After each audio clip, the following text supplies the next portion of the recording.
আমি জিন পাইছি, ভূতটা চোখে দেখি নাই, কিন্তু আমি জিনটার খুলস দেখছি, জিনটা দেখতে কেমন হয়। বেশটা নরমাল ছিল, কিন্তু তার যখন আপনি জিনের জিন ধরার পরে যে ফেসটা, সেটা এক নরমাল, লাইক ডেঞ্জার জোনের মতো। একটা একটা সিন করতে আমাদের পারহেজ 15 লাখ টাকার মতো শুধু অ্যারেঞ্জমেন্ট খরচ হয়েছিল, মানে যাওয়া আসা ছাড়া।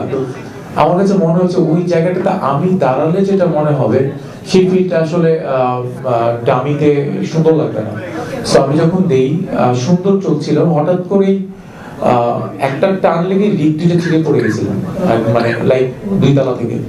সো পড়ে যখন পড়ি আমার ব্যাকে অনেক বেশি পেইন হয় এবং আমি কাইন্ড অফ সেন্সলেস, আমি একদম নিস্তব্ধ হয়েছিলাম।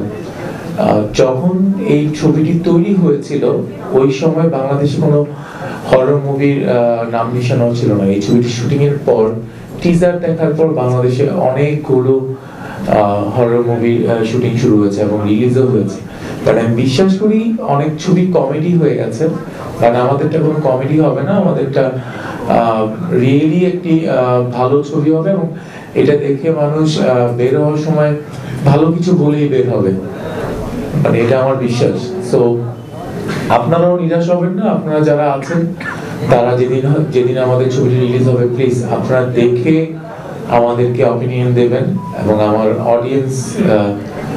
অডিয়েন্সকে বলছি যে প্লিজ আপনারা দেখে আমাদেরকে আসলে আপনাদের কথা শেয়ার করবেন। কারণ একটি সিনেমা বানানো হয় সিনেমা হলের জন্য, সিনেমা হল দর্শকদের জন্য, দর্শক দেখলেই আসলে সিনেমাটা পরিপূর্ণতা পায়।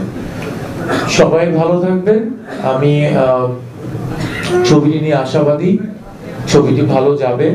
আমাদের অডিয়েন্স এই ছবিটিকে দেখে আবার রিটার্নলি তার ফ্যামিলিকে নিয়ে আসার মতো ছবি, ফ্যামিলিকেও নিয়ে আসবে। আমি জিন পাইছি, ভূতটা চোখে দেখি নাই, কিন্তু আমি জিনটার খুলস দেখছি, জিনটা দেখতে কেমন হয়।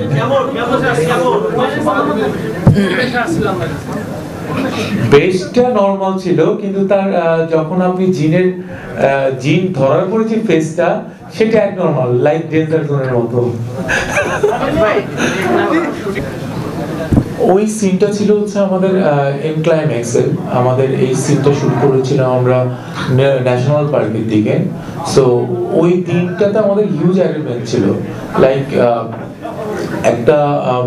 একটা সিন করতে আমাদের পারহেজ 15 লাখ টাকার মতো শুধু অ্যারেঞ্জমেন্ট খরচ হয়েছিল, মানে যাওয়া আসা ছাড়া। আমি যখন আমাদের 4-5টা রিক ইউজ হয়েছিল।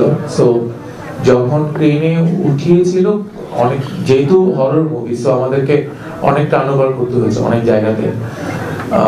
ওই শটটা আসলে আমার ডিরেক্টর আমাকে দিতে নিষেধ করেছিল যে দরকার নাই, এই শটটা রিস্কি হয়ে যায়। কিন্তু আমার কাছে মনে হচ্ছে ওই জায়গাটাতে আমি দাঁড়ালে যেটা মনে হবে সেই ফিলটা আসলে ডামিতে সুন্দর লাগবে না। সো আমি যখন দেই, সুন্দর চলছিল, হঠাৎ করেই একটা টান লেগে লিফট দুটো ছিঁড়ে পড়ে গেছিলাম, মানে লাইক 2 তলা থেকে। সো পড়ে যখন পড়ি আমার ব্যাকে অনেক বেশি পেইন হয় এবং আমি কাইন্ড অফ সেন্সলেস, আমি একদম নিস্তব্ধ হয়েছিলাম। 2-3 ঘন্টা একদম, মানে কথা বলার মতো শক্তি ছিল না আমার কাছে। সো আস্তে আস্তে অ্যাডজাস্ট হই, পরের দিন আবার সেম শটটাই দিতে যাই, কারণ সবাই বলেছিল হবে না, কিন্তু আমার কাছে মনে হচ্ছে তখন জিত চেক করেছিল, কারণ আমি একটু ডেসপারেট টাইপ।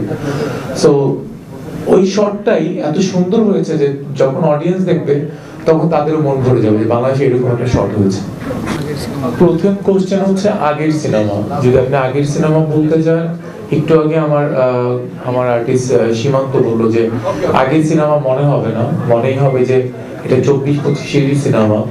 সো এই বিষয়ে আপনারা আসলেই দেখার পর আপনাদের এই যে এই আগের সিনেমার যে আপডেট মডেলটা যে 25-এ আমার ডিরেক্টর বানিয়ে ফেলেছেন, সো সেটা ফিল হবে।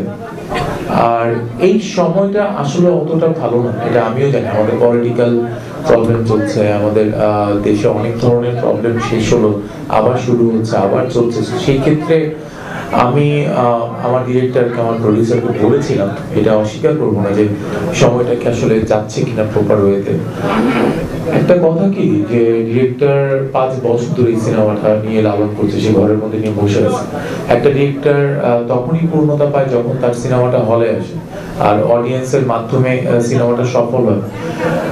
তারও আসলে ভিতরটা কাঁপতেছিল কবে আমি আমার বড় পর্দায় আমার মুভিটা দেখবো, এবং তার বিশ্বাস যে এই ছবিটা এই সময়েও ভালো যাবে।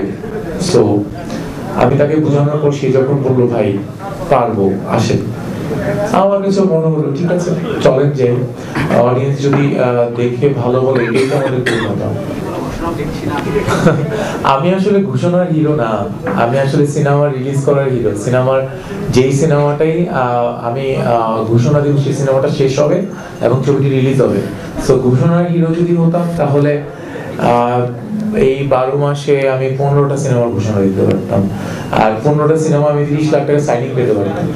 সো আমি করিনি, এবং আমার কাছে যেই সব স্ক্রিপ্ট আসছে ওই ছবি আমার পছন্দ হচ্ছে না, ব্যাটে বলেও ম্যাচ করছে না, তাই আসলে আমি ছবিটি করছি না। বাট আমি সিনেমা ছেড়ে দেব এটা আসলে ইম্পসিবল। সিনেমা একবার যারা করে তারা কখনো ছাড়তে পারে না, মানে এটা হচ্ছে রক্তের মধ্যে মিশে যায়। কারণ হচ্ছে সিনেমা একটা ফেম, যদি ফেমটা আসলে যারা অর্জন করে, যাদের সিনেমা মানুষ